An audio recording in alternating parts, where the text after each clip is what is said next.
Breaking చూస్తున్నాం. కాంగ్రెస్ హయాంలో మాజీ ప్రధాని ఇందిరాగాంధీ ప్రకటించిన అత్యవసర పరిస్థితి జాతీయ అవసరం కాదని, కాంగ్రెస్ ప్రజాస్వామ్య వ్యతిరేక మనస్తత్వానికి అది ప్రతీక అని కేంద్ర హోంమంత్రి అమిత్ షా ఆరోపించారు.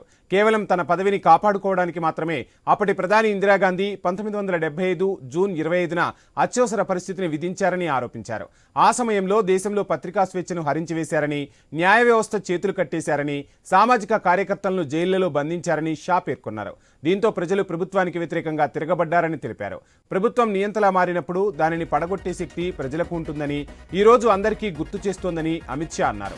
అత్యవసర పరిస్థితి సమయంలో దేశంలోని ప్రజలు ఎన్నో హింసలు, బాధలు ఎదుర్కొన్నారని తెలిపారు. అప్పుడు వారు ఎదుర్కొన్న సమస్యలను నేటి తరానికి తెలియజేయడానికి భారతీయ జనతా పార్టీ ప్రభుత్వం నేడు సంవిధాన్ హత్యా దివాస్గా పాటిస్తున్నట్లు అమిత్ షా పేర్కొన్నారు.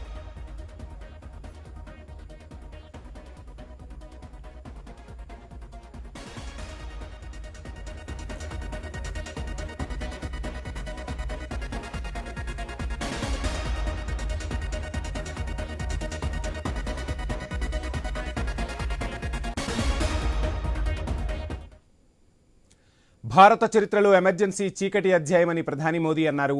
ఎమర్జెన్సీ పరిస్థితులపై ఆయన స్పందించారు. నేడు సంవిధాన్ హత్యా దివాస్గా భారత ప్రజలు జరుపుకుంటున్నారని చెప్పారు.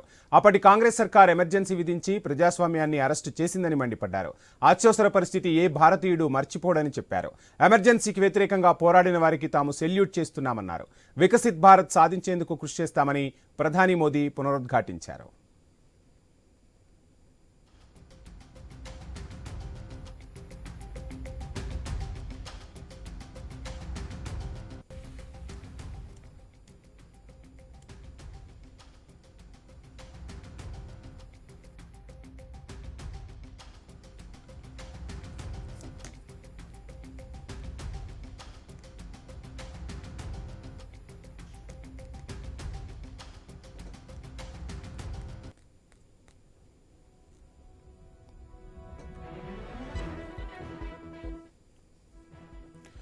ఇక మోడీ కొద్దిసేపటి క్రితమే ట్వీట్ చేశారు. The emergency diaries chronicles my journey during the emergency years, it brought back many memories from that time అంటూ మోడీ ట్వీట్ చేశారు. ఆనాటి సంఘటనను అయితే ప్రధాని మోదీ గుర్తు చేసుకున్నారు.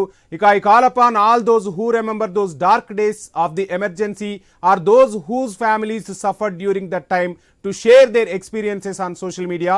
It will create awareness among the youth of the shameful time from 1975 to 1977. మొత్తంగా ప్రధాని మోదీ ఘాటుగానే స్పందించారు. ఆనాటి గుర్తులను నేటి యువతరానికి కూడా తెలియచేయాల్సిన అవసరం ఉంది. ఆనాడు బాధపడిన కుటుంబాలు ఈరోజు ఆనాటి పరిస్థితులను యువతకు తెలియచేసే విధంగా ట్వీట్స్ చేయాలంటూ కూడా ప్రధాని మోదీ పేర్కొనడం విశేషం. మొత్తంగా ఎమర్జెన్సీ పరిస్థితులపై ప్రధాని మోదీ స్పందించారు. కొద్దిసేపటి క్రితమే మనం ఐ న్యూస్ స్క్రీన్ పై ప్రధాని మోదీ ట్వీట్ను కూడా చూశాం. భారత చరిత్రలో ఎమర్జెన్సీ అనేది ఒక చీకటి అధ్యాయం అందని, సంవిధాన్ హత్యా దివాస్గా భారత ప్రజలు నేడు జరుపుకుంటున్నారని, ఆనాటి చీకటి గుర్తులను భారత్ ఎప్పటికీ మర్చిపోదంటూ కూడా ఇటు ప్రధాని అదేవిధంగా అమిత్ షా కూడా కీలక వ్యాఖ్యలు చేశారు. మొత్తంగా ప్రజాస్వామ్యాన్ని అరెస్టు చేసిన రోజది, ప్రజాస్వామ్యాన్ని అరెస్టు చేసిందంటూ కూడా ట్వీట్ చేసిన పరిస్థితులు అయితే కనిపిస్తున్నాయి.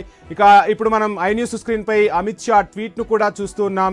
సో కోర్ట్స్లో ఆనాటి పరిస్థితిని కళ్లకు కట్టేటట్టుగా చెప్పారు అమిత్ షా. మొత్తంగా అది ఒక చీకటి అధ్యాయం, ఆనాటి భయానక పరిస్థితులు అన్న రీతిలో అర్థం వచ్చేలా అమిత్ షా ట్వీట్ని మనం ఇక్కడ భావించాల్సి ఉంటుంది. 1975లో అప్పటి కాంగ్రెస్ సర్కార్ ఇందిరాగాంధీ హయాంలో ఎమర్జెన్సీ విధించింది. ఆ ఎమర్జెన్సీ చీకటి రోజులు, ఇంతకన్నా చెప్పడానికి ఏం లేదంటూ కూడా ఆ కోర్ట్స్లో చెప్పిన విధానం అయితే అమిత్ షా ట్వీట్లో మనం చూడవచ్చు. మొత్తంగా ప్రధాని మోదీ, అమిత్ షా ఆనాటి 1975లో విధించిన ఎమర్జెన్సీపై కీలక ట్వీట్స్ అయితే చేశారు.